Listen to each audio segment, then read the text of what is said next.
आप सभी लोगों को भलीभांति तरीके से परिचित हैं कि हर संडे यानी हर रविवार को दोपहर 1 बजे से आपका विगत वर्षों के प्रश्न पत्रों पर हम लोग चर्चा करते हैं। आज मैं आप लोगों के लिए लेकर आया हूं दिसंबर 2006 का समाज कार्य का प्रश्न पत्र, जिसमें से मैंने 15 क्वेश्चंस की व्याख्या सहित मैंने एक वीडियो अपलोड कर चुका हूं और मैं आज दोबारा से यहाँ पर आप लोगों को बताऊंगा, लेकिन केवल प्रश्न पढ़ूंगा और उत्तर बताऊंगा। यदि जिसको व्याख्या सुनना होगा तो मैं इसका लिंक उस वीडियो का आपके व्हाट्सएप ग्रुप में और टेलीग्राम ग्रुप में मैं डाल दूंगा, ठीक है। आप वहाँ पर भी इसको देख लेना। तो यहाँ स्टार्ट करते हैं क्वेश्चन नंबर 1 से। पहला प्रश्न हमारे सामने है, कह रहा है कि पंचायती राज संस्था भारत में निम्न में से लेकर कोई एक आई है, और वो कौन सी लेकर आई है, जरा मुझे बताएं।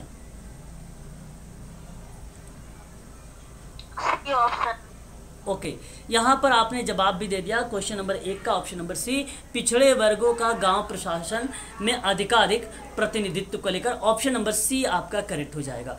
मैं अभी इसी तरीके से आप लोगों को जो है ये पीडीएफ भी प्रोवाइड करा दूंगा, ताकि आप जो है इसका जब पीडीएफ निकालें या पीडीएफ देखें तो तुरंत आपको याद आ जाए कि इसका उत्तर क्या है।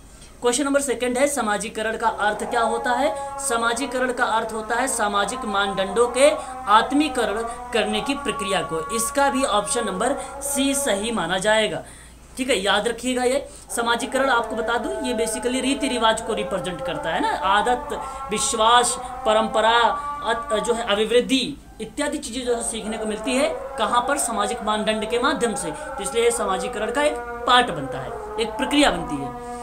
अधिसूचित जनजातियां, ये बेसिकली क्रिमिनल जनजाति एक्ट था, और ये एक्ट आपको बता दूं सन 1871 का है। और आप ध्यान रखिएगा, ये आदिवासियों के लिए था, आदिवासी समुदाय के लेकर था।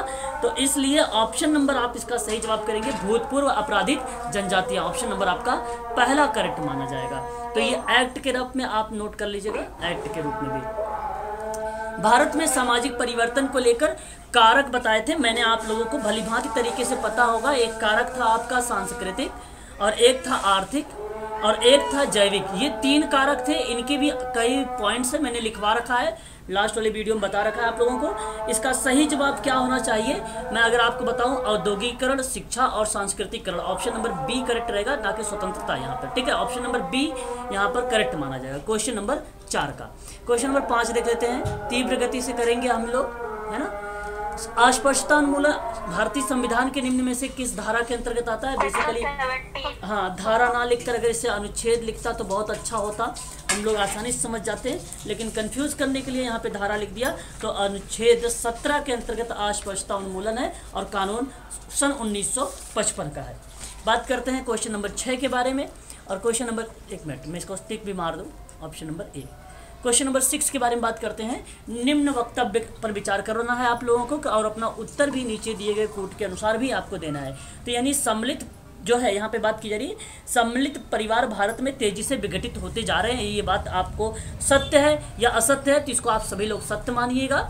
और आपको बता दूँ, ये संयुक्त पूर्वजों की संतानें सम्मिलित की गई हैं। इसमें सम्मिलित परिवार भारत में जो तेजी से विघटित होती है, उसी के बारे में बात की जा रही है, संयुक्त परिवार के बारे में। बात करते हैं आर के बारे में। कृषि प्रधान अर्थव्यवस्था में औद्योगिक अर्थव्यवस्था का परिवर्तन इस विघटन के लिए उत्तरदायी है। बिल्कुल राइट जवाब है इसका।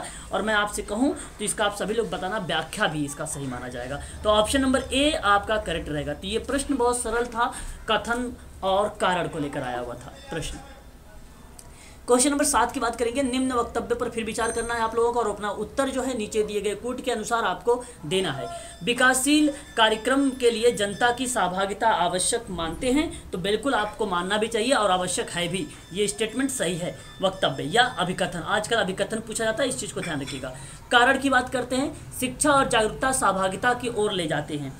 शिक्षा और जागरूकता जो होती है वो पार्टिसिपेशन की ओर ले जाता है, और ये भी सही बात है। और मैं आपको बताऊं तो ये जो जागरूकता की जो है सहभागिता है, ये बेसिकली किसकी बात कर रहा है, विकासी कार्यक्रम की बात कर रहा है। ऑप्शन नंबर आपका अगेन ए हो जाएगा। ए और आर दोनों सही हैं, आर जो है ए की सही व्याख्या भी कर रहा है। ट्रिक भी बताया है आप लोगों को, आप लगा भी सकते हैं जो है क्योंकि लगाकर, है ना।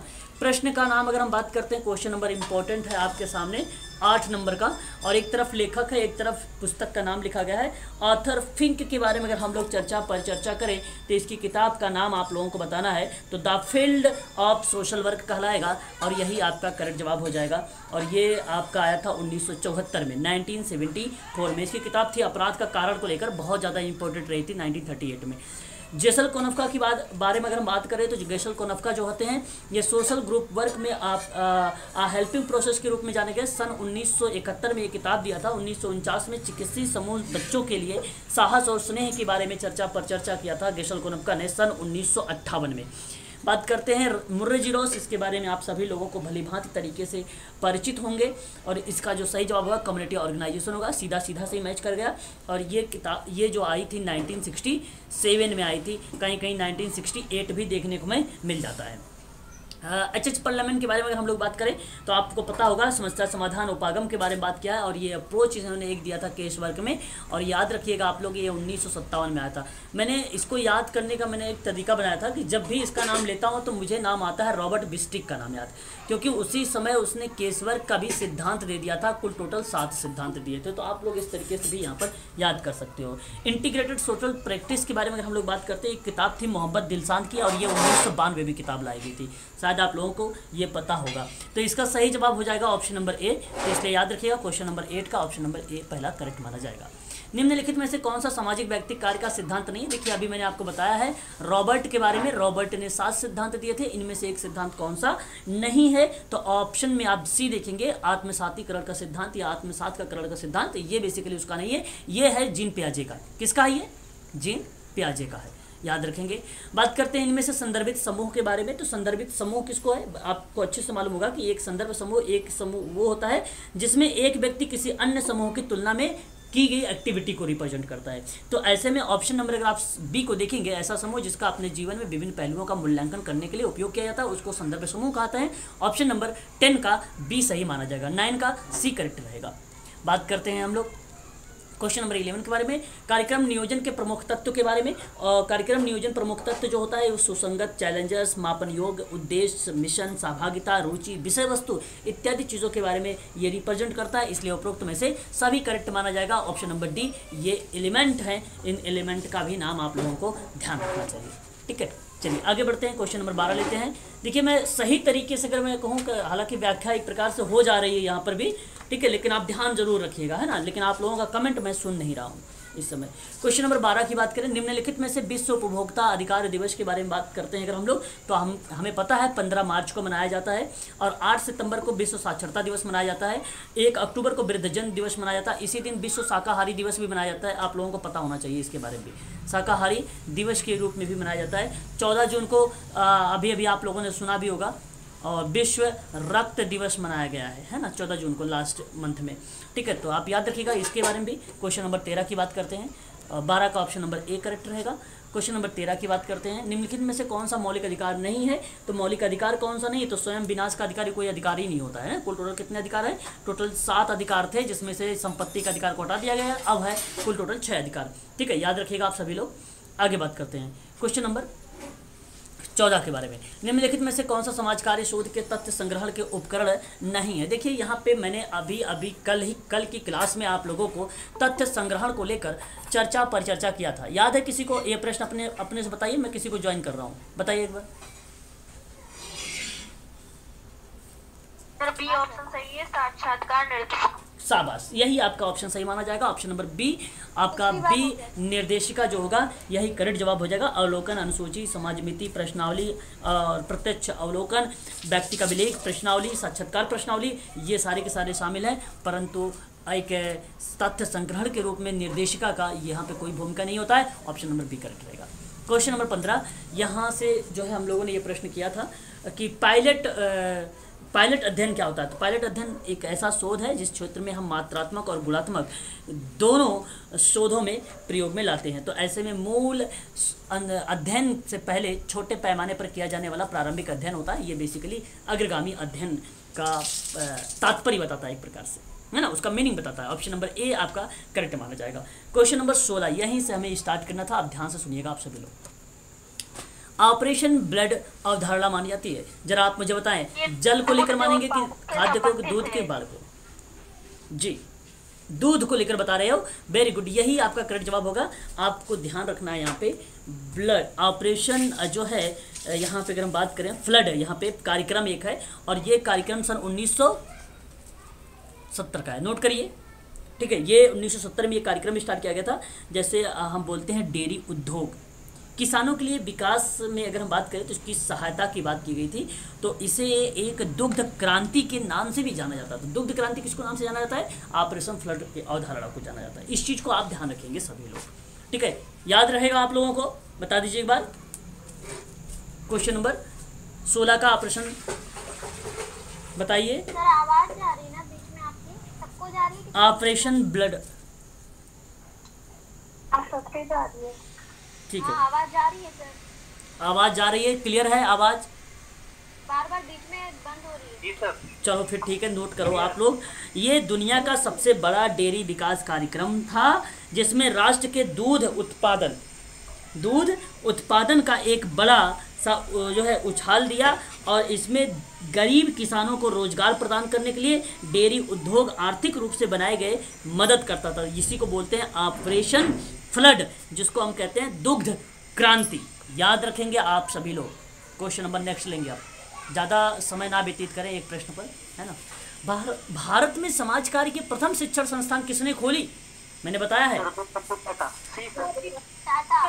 शाबाश, यहाँ पे ऑप्शन नंबर सी का जवाब दिया है सर दोराबजी टाटा रतन दादा भोय उनका पूरा नाम है, आप याद रखेंगे, जहांगीर रतन दादा भोय करके नाम है उनका, ठीक है। तो ऑप्शन नंबर आपका सी करेक्ट माना जाएगा। सन 1936 में इसकी स्थापना हुई, आप भली भांति तरीके से परिचित जानते हैं, और उस समय डॉक्टर मनसर्ट महोदय जी इसके निदेशक थे।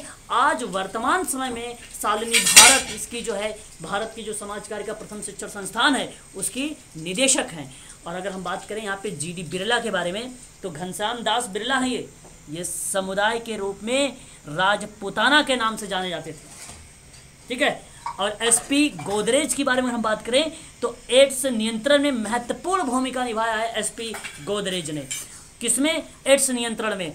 और एमके टाटा के बारे में बात करें तो ये समूह कार्य में उच्च शिक्षा को लेकर काफ़ी ज़्यादा चर्चा या भूमिका निभाई है। तो ये ग्रुप वर्क में याद रखिएगा इनको आप। अगर हम बात करें तो एड्स नियंत्रण में याद रखिएगा, ठीक है। अगर बिरला के बारे में बात करें तो समुदाय के सदस्यों का अगर हम बात करते हैं, एक राजपूताना से संबंध में है, समुदाय के सदस्यों में सबसे ज़्यादा भूमिका जो मिली है वो जीडी बिरला के मिली। तो ऑप्शन नंबर सी करेक्ट माना जाएगा यहाँ पर। क्वेश्चन नंबर 18 देखिए, क्षेत्रीय कार्य में समाज कार्य में जब प्राप्त करने से सहायता मिलती है, यहाँ पे जा के बजाय क्या होना चाहिए? हाँ, यहाँ पे क्या होना चाहिए? तो यहाँ पे अगर हम बात करें क्या प्राप्त करने में सहायता मिलती है, तो आप जरा मुझे बताएं। सभी कौशल भी, ज्ञान भी और अभिवृत्ति परिवर्तन भी। एटीट्यूडनल इसको बोला जाता है, विचार व्यवहार भावनाओं का मार्गदर्शन कर सकते हैं, इसको मनोवृत्ति परिवर्तन का नाम भी दिया जाता है। ऑप्शन नंबर डी सही रहेगा, उपरोक्त सभी, ठीक है। आगे अगर हम बात करते हैं तो यहाँ पे कहा जा रहा है कि इनमें से कौन सा प्रयुक्त राष्ट्र का भाग नहीं है? क्या FAO है? FAO मतलब खाद्य एवं कृषि संगठन, जो 1945 में जिसकी स्थापना की गई थी। और क्या ILO है, जिसको आप लोग कहते हो अंतर्राष्ट्रीय श्रम संगठन, जिसका मुख्यालय जेनेवा में है, इसकी स्थापना 1946 में किया गया था। WHO जिसको आप वर्ल्ड हेल्थ ऑर्गेनाइजेशन कहते हैं, जिसकी मुख्यालय जेनेवा में है, जिसकी स्थापना 1948 में की गई थी। फोर्ड फाउंडेशन आप भली भांति तरीके से परिचित होंगे, सन 1948 में इसकी स्थापना की गई थी। तो आप बताओ जरा, इसमें से संयुक्त राष्ट्र का भाग नहीं है, तो संयुक्त राष्ट्र का भाग कौन सा नहीं है? Ford foundation is the right answer, option number D. ये आपको बता दूं, जो संयुक्त राष्ट्र की स्थापना जब हुई थी, न्यूयॉर्क इसका मुख्यालय था, 24 अक्टूबर 1945 में इसकी स्थापना की गई थी। तो उस समय अगर हम बात करते हैं तो 48, 46 और जैसे FAO आपका 45 और WHO 1948 और ILO 1946 ये उस समय उसका भाग बना था, परंतु ये नहीं भाग बना था, इसलिए ऑप्शन नंबर डी करेक्ट माना जाएगा। क्वेश्चन नंबर 19 का 20 का जवाब दीजिए आप लोग। भारत में बच्चों के गोद लेने का विनिमय किस के द्वारा होता है, बताएं। देखिए, एक है स्पेशल एडॉप्टेशन एक्ट, आपको आप जानते होंगे। ओके, आप ठीक है मैम, ए ऑप्शन का आपने चुनाव किया है। ओके, अगर हम बात करते हैं care and protection of children के बारे में, तो ये बेसिकली सन 1956 की स्थापना को लेकर बात करता है। और अगर हम बात करते हैं हिंदू एडेप्टेशन एक्ट के बारे में, तो ये बेसिकली स्पेशलाइजेशन एडेप्टेशन एजेंसी है, ठीक है, हिंदू को लेकर। तो इसकी स्थापना में अगर जिक्र आती तो वहीं से निकाला गया है, जो है अगर हम बात करें care and protection of childrens, जिसको आप CAPC कहते हैं, ठीक है। तो ये वहीं से निकाला गया है। और अगर हम बात करते हैं यहाँ पे गार्जियनशिप एंड वर्कर्स एक्ट, ये ऐसा कुछ है नहीं, ठीक है। यहाँ पे अगर हम लोग चर्चा करते हैं, ध्यान दीजिएगा आप सभी लोग, गार्जियनशिप एंड वार्ड्स एक्ट, ठीक है, इसके बारे में आप लोगों को मालूम है? सिर्फ गार्जियन एक्ट होता है, ये जो बाद में एंड करके लिखा ही नहीं होता जी। सर, गार्जियन सिर्फ एक्ट होता है। हाँ, संरक्षक, इसको हम लोग कहते हैं संरक्षकता और वार्ड अधिनियम, और वह अधिनियम 1890 का है, 1890 का है, वह अधिनियम 1890 का है। और यूनिफॉर्म एडॉप्टेशन एक्ट जो है ये USA का 1994 का है। परंतु इसमें गोद लेने के लिए केवल 2 ही है, 1 और 2, यानी ऑप्शन नंबर पहला करेक्ट रहेगा, A और B। ऑप्शन नंबर A और B आपका सही माना जाएगा क्वेश्चन नंबर 20 का, ठीक है। याद रखिएगा, ये सारे फैक्ट हैं आपके लिए, है ना, सारे के सारे आप सभी के लिए फैक्ट हैं, याद रखिएगा आप लोग। बात करते हैं क्वेश्चन नंबर 21 के बारे में। HIV सलाहकारी भी VCTC का तात्पर्य, मतलब आप देखिए यहाँ पे फुल फॉर्म पूछ लिया है आप लोगों से, क्या पूछ लिया गया है? फुल फॉर्म पूछ लिया गया है, आपको मालूम भी होना चाहिए इसके बारे में। स्वैच्छिक सलाहकारी तथा परीक्षण केंद्र, आपने नाम इसका सुना होगा, सुना है? ओके, यहाँ पर आपने डी का जवाब दिया है, डी गलत जवाब होगा मैडम, आपका यहाँ पे बी करेक्ट रहेगा, स्वैच्छिक सलाहकारी। ओके, सलाहकारी जो है स्वैच्छिक सहकारी और परीक्षण केंद्र जो होता है, ये VCTC का पूरा नाम है, आप इसको ध्यान रखिएगा, ठीक है। इसको कहीं कहीं स्वैच्छिक परीक्षण केंद्र के रूप में भी जाना जाता है, ठीक है, कहीं कहीं इसको इस नाम से भी जाना जाता है, इस चीज़ को आप लोग ध्यान रखिएगा। ऑप्शन नंबर बी वाला करेक्ट माना जाएगा, मैं यहाँ पे लिख भी देता हूँ बी। क्वेश्चन नंबर 22, निम्नलिखित में से कौन सा सामाजिक पक्ष समर्थन नहीं है, बताइए जरा फास्ट। देखिए, आपको बता दूं, यहाँ पे आप सरकार से लॉबी करने का कार्य, आप कितने लोग जानते हैं लॉबी, कितने लोग लॉबी जानते हो, बताइए। सर नहीं जानते, लॉबी नहीं जानते हैं, अच्छा देखो, चलो यहाँ पे देखो, सामाजिक वकालत के पीछे के विचार सामाजिक न्याय से संबंधित है। यह विचार है कि एक पूरे के रूप में समाज के लिए मूल्य है, जबकि समाज का बचाव और समुदाय में लोगों के अधिकारों का बरकरार रखना, जो नुकसान या भेदभाव के कारण एक ही गरिमा बर्दाश्त नहीं कर रहा है, तो वह बेसिकली सरकार से लॉबी करने का कार्य की एक्टिविटी के बारे में चर्चा कर रहा है। तो लॉबी बेसिकली आप इसको ध्यान रखिएगा, लॉबी एक प्रकार से आपको बताता है संरक्षण को, एक प्रकार से बताता है अपने पक्ष में जनमत तैयार करने को, ठीक है, अपने पक्ष में जनमत तैयार करने को किसको कहा जाता है, वो ध्यान रखिएगा, लॉबी को कहा जाता है। तो मैं लिख देता हूं, अपने पक्ष में जनमत तैयार करना, ठीक है, ये बेसिकली जो है लॉबी का अर्थ बनता है। तो ये बेसिकली, अब ये तो गवर्नमेंट वगैरह को रिप्रेजेंट करता है, गवर्नमेंट के फील्डों में रिप्रेजेंट करता है, तो वहाँ पे सामाजिक पक्ष समर्थन का कोई पार्ट नहीं है, इसलिए ऑप्शन नंबर आपका पहला वाला करेक्ट रहेगा। बाकी ग्रास रूट संगठन के संचार माध्यम से, कल्याण कार्यक्रम के माध्यम से सारी भूमिका निभाता है सामाजिक पक्ष समर्थन में। ऑप्शन नंबर ए नहीं। मानसिक स्वास्थ्य अधिनियम वर्ष कब आया था? देखिए अब ये याद रखिएगा, प्रश्न अच्छा है, ठीक है। मानसिक स्वास्थ्य अधिनियम 1987।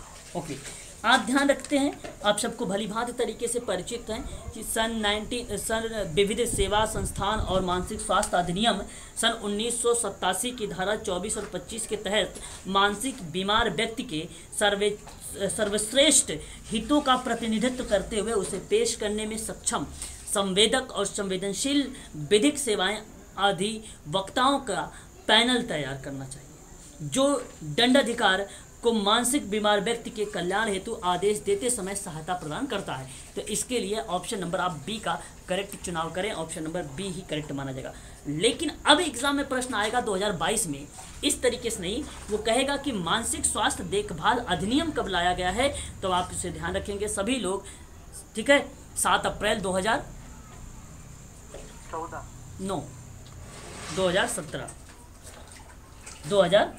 वो बिल पास किया गया था 2014 नहीं 2013 में। बिल की बात करेगा तो 2013 में 19 अगस्त 2013 बिल, ठीक है सर, बताइए। चलिए आगे बढ़ते हैं। क्वेश्चन नंबर यहाँ पे 23 का option number B. Question number 24, the juvenile जो है यहाँ पे द जुवेनाइल नहीं है, द इक्वल रेमुलेशंस एक्ट 1976 के अंतर्गत प्रावधान क्या बात कही गई है, ठीक है, आप जरा मुझे बताएं। द इक्वल रेमुनेरेशन एक्ट, और ये आपका पता होना चाहिए, इम्पोर्टेंट सवाल हैं, है ना, जो एग्ज़ाम में आप लोगों को बना सकते हैं, है कि नहीं। इसको हम लोग अपने अगर शुद्ध हिंदी में बात करते हैं तो कहते हैं समान वेतन, ठीक है, समान वेतन कायदा एक्ट। और आप लोग इसको भली भांति तरीके से मालूम होगा, ये 1976 का है। यहाँ पे आपने जवाब दिया है, अगर मैं आपको बता दूं, प्रावधान तो समान प्रकृति के समान कार्य के लिए समान वेतन, ऑप्शन नंबर ए सही नहीं माना जाएगा। मैंने इसका हिंदी बता दिया ना आप लोगों को, तो भाई ऑप्शन नंबर डी नहीं होना चाहिए, ऑप्शन नंबर ए होना चाहिए, और डी केवल गलत हो जाता है। और कार्य की प्रकृति पर विचार किए बिना समान कार्य के लिए समान वेतन, ठीक है, कार्य के नेचर के विचार के अनुसार। अब नेचर विचार मतलब कार्य जैसा होगा उसे वैसा काम वैसा पैसा दोगे, गलत, ऐसी बात नहीं हुई है, ठीक है। कुछ खास किस्म के कार्यों के लिए मतलब कुछ स्पेशल जो कार्य होंगे उसके पैसे मिलेंगे आपको, गलत। ऑप्शन बी सी डी गलत, ऑप्शन नंबर ए करेक्ट माना जाएगा। ऑप्शन नंबर 24 का, क्वेश्चन नंबर 24। अब जिसको पीएचडी क्या याद है, रिसर्च का टॉपिक चलता है डेली 8 से 9, आपको अच्छे से मालूम है शाम को, तो ज़रा मुझे बताइए आप लोग इसको, अब आप ही लोग बताइएगा, ऑप्शन भी दिखा देता हूँ, नहीं तो कहोगे सर ऑप्शन आपने दिखाया नहीं। अब बताओ जी।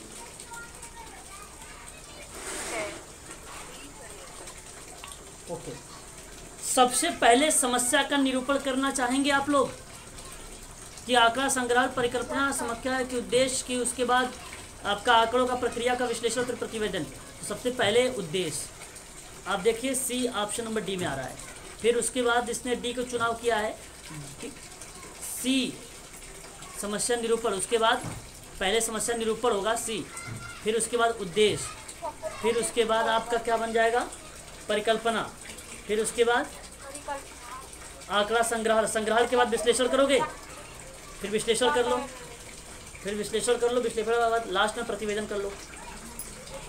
ऑप्शन नंबर डी सही रहेगा, है ना, ऑप्शन नंबर डी सही रहेगा। तो अच्छा प्रश्न था, सरल प्रश्न था, है ना।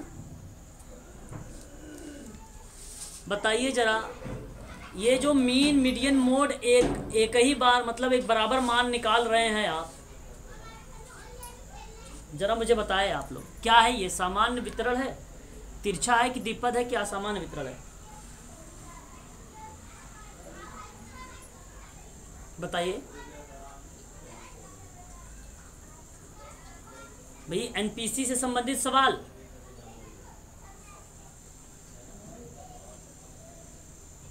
Option number D.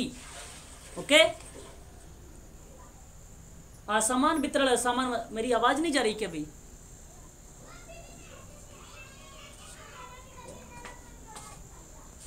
क्वेश्चन का सही जवाब ऑप्शन नंबर डी होगा। यह असामान्य वितरण होता है जहां पे मीन, मीडियन, मोड वगैरह रिप्रेजेंट किया जाता है। तो ऑप्शन नंबर डी सही रहेगा यहाँ पर, है ना। ऑप्शन नंबर डी करेक्ट रहेगा 26 का। 27 देखिए, निम्नलिखित में से कौन सा शोध अविकल्प नहीं है? देखिए मैंने पढ़ा चुका हूँ डिजाइन के बारे में, शोध अविकल्प के बारे में पढ़ा चुका हूँ। डी सर्वेक्षण नहीं होगा। वेरी गुड, ये अविकल्प में नहीं आता, ये डिस्क्रिप्टिव होता है, गणवेषण होता है, प्रयोगात्मक होता है। तो यहाँ पर ऑप्शन नंबर डी सही जवाब दिया आपने। ऑप्शन नंबर, देखो मैंने पढ़ा रखा है सारे के सारे टॉपिक, जो पढ़ाया वही देखो प्रश्न आया हुआ है। किस आज़ादी से नमूना यानी सैंपल चुना जाता है और उस आज़ादी से अभिलक्षण परिशोधक में प्रतिबंधित करने वाली प्रतिचयन यानी सैंपलिंग योजना का क्या कहते हैं? स्नोबॉल कहेंगे, स्टैटिक्स रैंडम सैंपलिंग कहेंगे, एक्सीडेंटल कहेंगे या कन्वेंटियन कहेंगे? Option number stratified random sample कहेंगे। ऑप्शन नंबर हाँ बी करेक्ट रहेगा यहाँ पे, बी वाला। स्नोबॉल क्या होता है? स्नोबॉल आंकड़े एकत्र करने के लिए किए जाते हैं, प्रश्नावली बनाकर क्रियाविधि की जाती है, इसको स्नोबॉल बोलते हैं। ठीक है, सिंपल शब्दों में समझते जाइए। एक्सीडेंटल की बात करें, बिना किसी योजना के चयन करते हैं या आसानी से कोई व्यक्ति मिल जाए, आप उसी से जानकारी प्राप्त कर लेते हैं, तो वह आकस्मिक प्रतिदर्श कहलाता है। जैसे टीबी हो जाता है रिपोर्टर, टीबी रिपोर्टर क्या होता है? एक्सीडेंटल सैंपलिंग का पार्ट है। कन्वेंशन के बारे में बात करें, कन्वेंशन जिसको बोलते हैं, आप ऐसे विद्यालय या क्षेत्र का चुनाव करते हैं जो आप जानते हैं, जैसे कि जो व्यक्ति मराठी भाषा जानता है वो मराठी स्कूल का ही या मराठी विद्यालय या कॉलेज का ही चुनाव करेगा, उसको बोलते हैं कन्वेंटियल या कन्वेंशन। तो ऑप्शन नंबर आपका यहाँ पे बी सही रहेगा। मैंने आपको बता दिया है, इन चारों के बारे में भी ध्यान रखिएगा। ठीक है, क्वेश्चन नंबर 28 का ऑप्शन नंबर बी सही रहेगा। भारत में मानसिक स्वास्थ्य नीति के लिए किस वर्ष अपनाया गया था? भारत में जो है मानसिक स्वास्थ्य नीति किस वर्ष अपनाया गया था? तो आप ध्यान रखिएगा, मानसिक स्वास्थ्य नीति जो है 1900, अरे 2 बार क्वेश्चन आ गया, रिपीट हुआ है ये तो, हो गए सर। हाँ, है ना। एक प्रश्न था कि मानसिक स्वास्थ्य अधिनियम को लेकर पूछ लिया था कि अधिनियम कब आया था? स्वास्थ्य नीति, देखिए मानसिक स्वास्थ्य नीति तो 1987 का होगा, और 1980 में आपको बता दूं मानसिक स्वास्थ्य प्रणाली एक्ट आया था। मानसिक स्वास्थ्य प्रणाली एक्ट आया था। और 1982 में क्या आया था? मानसिक स्वास्थ्य देखभाल कार्यक्रम था। मानसिक स्वास्थ्य देखभाल कार्यक्रम था ये 1982 में। और 1990 में क्या था? दिव्यांगता समायोजित जीवन वर्ष मनाया गया था। दिव्यांगता समायोजित जीवन वर्ष मनाया गया था। मानसिकता के संबंध में मैंने बताया सारी बातें। यहाँ पर ऑप्शन नंबर 29 का ए वाला करेक्ट रहेगा। Juvenile justice care and protection act किस वर्ष पारित किया गया? 30। आवाज नहीं? ओके, देखिए पहली बार जब आया था तो 1986 में आया था, क्लियर है। 2006 का ये प्रश्न है। लेकिन यहाँ पर अगर हम बात करें क्वेश्चन नंबर 30 के बारे में, तो ऑप्शन नंबर आप डी का चुनाव करेंगे 2000। क्लियर हुआ? बता दीजिए एक बार।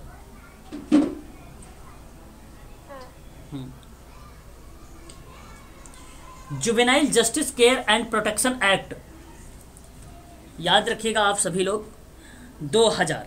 अब juvenile justice and care and of childrens bill को लेकर बात करने वाला, या बच्चों की देखभाल संरक्षण अधिनियम के लेकर बात करने वाला, अब अगर 2022 में आता है तो 2000 मत लगा के आइएगा, तब 2015 लगा के आइएगा। क्लियर है? अब क्या लगा के आएंगे? 2015। हाँ। पोलियो पल्स कार्यक्रम समर्थन देने वाले एक अंतर्राष्ट्रीय स्वयंसेवी संगठन का नाम बताइए। Rotary, very good, rotary international. Global polio और उन्मूलन पहल की स्थापना सबसे पहले सन 1988 में रोटरी इंटरनेशनल के माध्यम से किया गया था। इसको याद रखेंगे, 1988 में। ठीक है। पल्स पोलियो प्रारंभ कब हुआ था? 1995 में। भारत के स्वास्थ्य मंत्रालय, विश्व स्वास्थ्य संगठन, यूनिसेफ और रोटरी इंटरनेशनल, बात को सुनिए ध्यान से, भारत के स्वास्थ्य मंत्रालय, विश्व स्वास्थ्य संगठन, यूनिसेफ और रोटरी इंटरनेशनल जैसी संस्थाएं में इसकी सफलता में एक अहम भूमिका निभाई है। 2014 में भारत पल्स पोलियो समाप्त कर दिया गया, मालूम है आप लोगों को? 2014 में 2010 में यूपी में एक केस मिला था पोलियो का, 2010 में। 2011 में पूरे भारत में एक केस देखने को मिला, पूरे भारत में 2011 में पूरा केस मिला था। पल्स पोलियो दिवस के रूप में अगर हम बात करते हैं तो 24 अक्टूबर को मनाया जाता है। भारत का पहला पल्स पोलियो मुक्त जिला, भारत का पहला पल्स पोलियो मुक्त जिला कौन सा पहला है? पाथानामा, आप यहाँ पे लिख लीजिए, पाथानामा भिट्ठा जिला है ये। और 2020 की जो पोलियो की थीम रखी गई थी, हालांकि stories of progress post of present बनाया गया था और यही थीम से रिपीट हुई है, ठीक है, यही थीम से रिपीट भी की गई है, ठीक है, याद रखेंगे इतना सारे फैक्ट। क्वेश्चन नंबर 32, ये यूपी का ही एक क्षेत्र है, एक जिला होगा, आई थिंक जिला तो मेरे समझ से मैंने नामेशन उसका कोई नाम होगा। यूपी का नहीं है सर ये ना, हाँ, पीलीभीत के आसपास कोई यूपी का नहीं होगा सर ये। नहीं, उत्तर प्रदेश का ही पहला केस आया था, तो इसलिए हम वहाँ पे देख सकते हैं ना, भारत का पहला जिला पाथानामा सर यूपी का नहीं होगा सर, ये ठिट्टा। मतलब पहाड़ी इलाकों का साइड नाम। ओके, एक मिनट,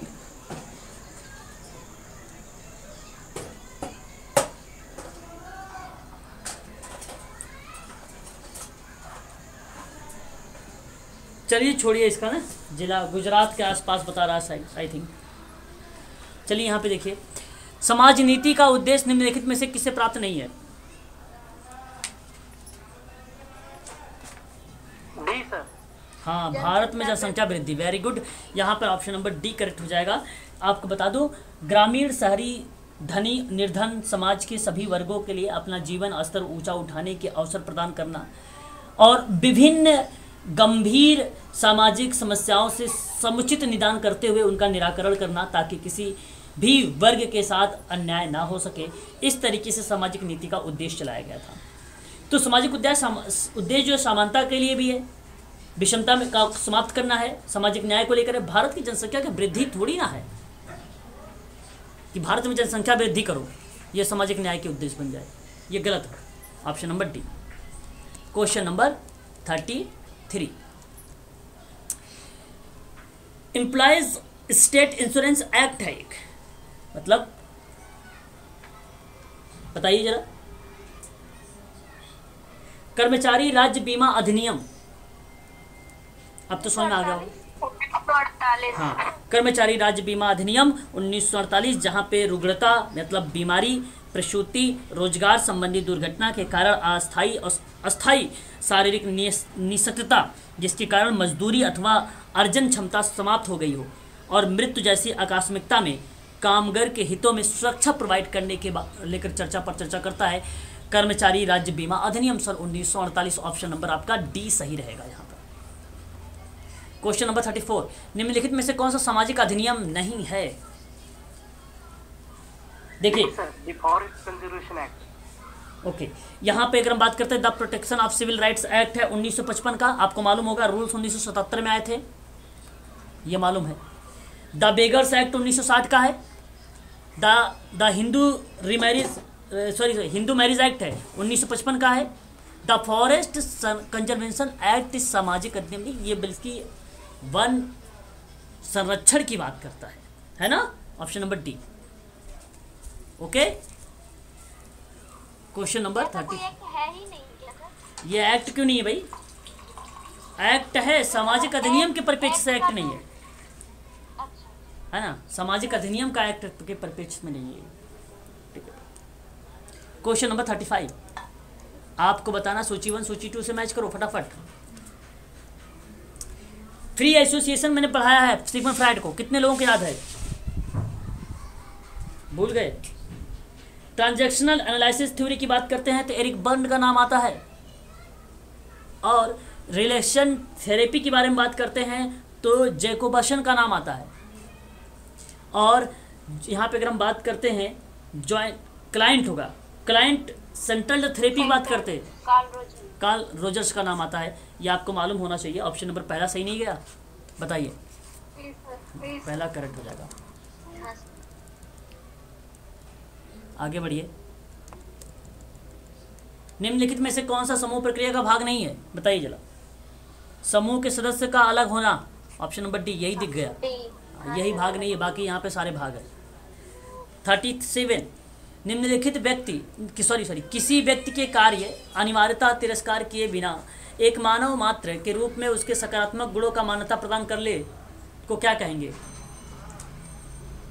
देखिए ये जो आप देख रहे हैं ना, पार्श्वीकरण या रिकोग्रेशनल, जिसको हम बोलते हैं अभिज्ञान या मान्यता, क्या बोलते हैं, अभिज्ञान या मान्यता। किसी उपलब्धि की मान्यता के रूप में सामान्य मान्यताओं के सामान्य बाधाओं के बिना सलाहकार के रूप में नियुक्त करना अभिज्ञान कहलाएगा। स्वीकरण एक्सेप्टेंस बोलते हैं, जिसको एक्सेप्टेंस की थ्योरी आपको मालूम होगा, सिद्धांत पता है, स्वीकृति का सिद्धांत है, जैसा मिले उसको स्वीकार कर लो। और एडमिशन यानी किसी को प्रवेश करने की, स्वीकार करने की क्रिया मानी जाती है एडमिशन को। अनुमोदन अप्रूवल कहा जाता है इसको, मतलब किसी के मत या कार्य को सहमति प्रकट करना, अनुमोदन। और व्यक्ति कार्य अनिवार्य तिरस्कार किए बिना मानव मात्र के रूप में उसे सकारात्मक गुणों को मान्यता प्रदान करते हुए उसे स्वीकार कर लिया जाए तो उसको स्वीकरण का सिद्धांत कहेंगे या स्वीकरण का रूप मानते हैं। ऑप्शन नंबर बी सही रहेगा यहाँ पर, एक्सेप्टेंस, ऑप्शन बी सही रहेगा। सर मान्यता तो आपने फर्स्ट में बताया था। अभिज्ञान या मान्यता कि सामान्य बाधाओं के बिना सलाहकार के रूप में नियुक्त करना किसी उपलब्धि को लेकर। निम्नलिखित में कौन सी शोध के द्वितीय आंकड़े नहीं, देखो रिसर्च का जितने मैंने पढ़ाया उतना आया है, देख लो, बताइए द्वितीय आंकड़ा नहीं जी। उत्तर देने वाले से संग्रहण की गई सूचना, ऑप्शन नंबर सी। ये डायरेक्ट करेगा। बाकी पत्रिकाएं, रिपोर्ट, वेबसाइट, शायद मैंने ये प्रश्न करवाया भी है आप लोगों को, मुझे कल करवा रहे थे ना, वर्डिंग थोड़ी अलग थी। हाँ, बट यही प्रश्न था। ऑप्शन नंबर आपका यहाँ पे सी हुआ सही ना, क्लियर हुआ। कल वाले प्रश्न का एकदम वही चीज़ है, थोड़ा सा वर्ड आगे पीछे बस। चलिए आगे बढ़िए। National institute for employment of person with multiple disability किस स्थान पर अवस्थित है? चेन्नई। चेन्नई सर, हाँ चेन्नई। अरे वाह, शाबाश। 2005 में, 2006 का प्रश्न है ये, 2005 में आया था ये, 2006 का 5 में स्थापित किया गया था, 2006 के प्रश्न में आया था सोशल वर्क में। मुंबई का नाम सुना है आप लोगों ने, अलियावर जंग श्रवण बाधित राष्ट्रीय संस्थान है जो 1983 में स्थापित किया गया था। जिस समय भारत वर्ल्ड कप जीता था उसी समय इसकी स्थापना भी हुई थी, हियरिंग इम्पेयरमेंट वाली इंस्टीट्यूट की। दिल्ली की बात करते हैं, Indian sign language and research training centre है, 2015 में इसकी स्थापना की गई थी। ये प्रश्न आपको हो सकता है, पूछ ले। हैदराबाद की बात करते हैं तो राष्ट्रीय दृष्टि दिव्यांगजन सशक्तिकरण संस्थान देहरादून में स्थापित किया गया था और इसकी स्थापना की गई थी 1979 में। ऑप्शन नंबर ए आपका सही रहेगा, 39 का। 40 देखिए, निम्नलिखित में से क्या एक गैर सरकारी संगठन का उद्देश्य नहीं है? बताइए जरा, क्या उद्देश्य नहीं है, बोलिए। मुनाफा कमाना। हाँ, लेकिन आज के समय में ऑप्शन नंबर डी को एक अहम मुद्दा बनाते हैं ये लोग, है ना। तो याद रखिएगा, यहाँ पे सही जवाब हो जाएगा ऑप्शन नंबर डी, यही नहीं है। बाकी क्षमता निर्माण, साक्षर प्रसार, जागरूकता का निर्माण, ये होता है। ऑप्शन नंबर डी नहीं, तो इस प्रश्न 40 का डी वाला सही रहेगा। 41 देखिए, पर्यावरण संबंधी सक्रियवादी नहीं है, बताइए। अब देखिए, सुंदरलाल बहुगुणा ये चिपको आंदोलन 1976 में 73 में सर। 73, ये देखो आप ध्यान रखेंगे सभी लोग चिपको आंदोलन के बारे में। चिपको आंदोलन मैंने आपको पहले भी पढ़ा रखा है। चिपको आंदोलन के संबंध में ये उत्तराखंड, उत्तर प्रदेश का एक भाग था जहां किसानों ने वृक्षों की कटाई के विरोध में इसको जो है एक प्रकार से यह आंदोलन स्टार्ट किया था। यह आंदोलन जो है स्टार्ट किया था।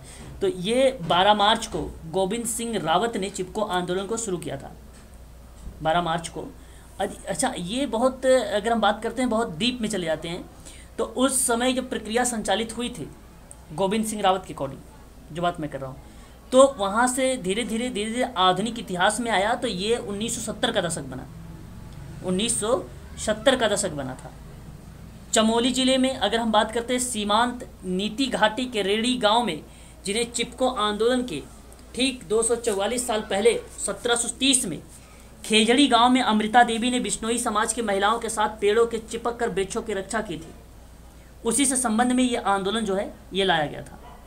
ठीक है, यह आंदोलन। तो अभी आपने क्या बताया, 1973 सही जवाब रहेगा, 1973 आपका करेक्ट जवाब रहेगा, 1973,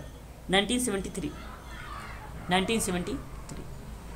डॉक्टर वंदना शिवा के बारे में मैंने पढ़ाया था, नवोदय आंदोलन था जिसका उद्देश्य जो था जैविक और उर्वरक बीज था। दिल्ली 1982 में इसकी स्थापना की गई थी। याद है किसी को? एक एनजीओ के रूप में बदला 1984 में। भूल गए हो कि याद है? सर पूरा याद नहीं, बट है ये सबसे लास्ट ठीक, नोट करवाया। हाँ। मेघा पाटकर के बारे में अगर हम बात करते हैं, नर्मदा बचाओ आंदोलन था 1989 का। हाँ सर। ठीक है। MS गोरे, अरे भाई ये तो सम एक्सपेक्ट ऑफ सोशल डेवलपमेंट की किताब लिखे हैं, मालूम है किसी को? सर हाँ सर, ये तो हाँ, तो मतलब ये तो आंदोलन ही नहीं। ऑप्शन नंबर डी नहीं लगाओगे? 41 का ऑप्शन नंबर डी सही रहेगा ना? ये आंसर। हाँ, ये सही रहेगा। ठीक है, ऑप्शन नंबर डी। चलिए बताइए, निम्नलिखित में से कौन सा समाज केश कार्य की तकनीकी नहीं है?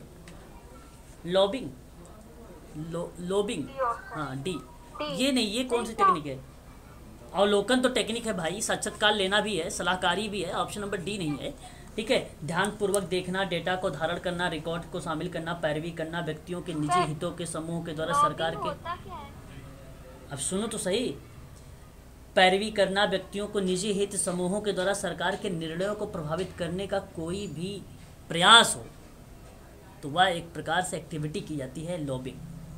ठीक है, ध्यानपूर्वक देखना, डेटा को धारण करना, वो होता है अवलोकन। इंटरव्यू तो पता है, सलाहकारी आप जानते ही हैं। ठीक है, किसी, अच्छा इसका सही जवाब ऑप्शन नंबर डी, अच्छा मैंने लिखा है। बात करते हैं, किसी एक सेवार्थी के साथ एक के लिए एक के आधार पर कार्य करने से जो संबंध स्थापित होता है उसे क्या कहते हैं? सेवार्थी की मनोसामाजिक आवश्यकताओं की पूर्ति करने का सौउद्देश्य तरीका कहते हैं। और क्या कहेंगे? Option number C, option number C correct रहेगा। बात करते हैं क्वेश्चन नंबर 44 के बारे में। निम्नलिखित में से कौन सा भारत के कल्याण राज्य का प्रधान आधार है? राज्य की नीति के निर्देशात्मक सिद्धांत, DPSP, बोलिए हाँ या ना? जी sir. Option number B correct रहेगा। निम्नलिखित लेखक में से किसने सामाजिक समूहकारी क्षेत्र पर अत्यधिक बल दिया है? मुर्रे जी ने, परलिमन ने, हॉलिस और ट्रेकर आए। बताइए ट्रेकर का नाम सही रहेगा गलत? कम्युनिटी ऑर्गेनाइजेशन में आपका रॉस का नाम आता है, कम्युनिटी ऑर्गेनाइजेशन में, केस वर्क में आता है, केस वर्क में आता है, ग्रुप वर्क में HB ट्रेकर आता है। ऑप्शन नंबर सी करेक्ट रहेगा। यहाँ पे भूल जाते हो। मानव व्यक्तित्व के बारे में मनोविश्लेषणात्मक सिद्धांत किसने प्रतिपादित किया है? बताइए। फ्रायड, सिगमंड फ्रायड ने। कार्लजुंग क्या था? फ्रायड की तरह ही इन्होंने भी अचेतन की महत्व को बताया था।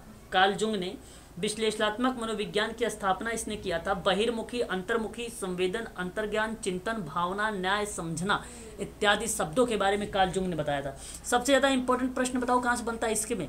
अंतर्मुखी, बहिर्मुखी और उभयमुखी से। ये इसी का कॉन्सेप्ट है, ये काफ़ी बार पूछा जाता है।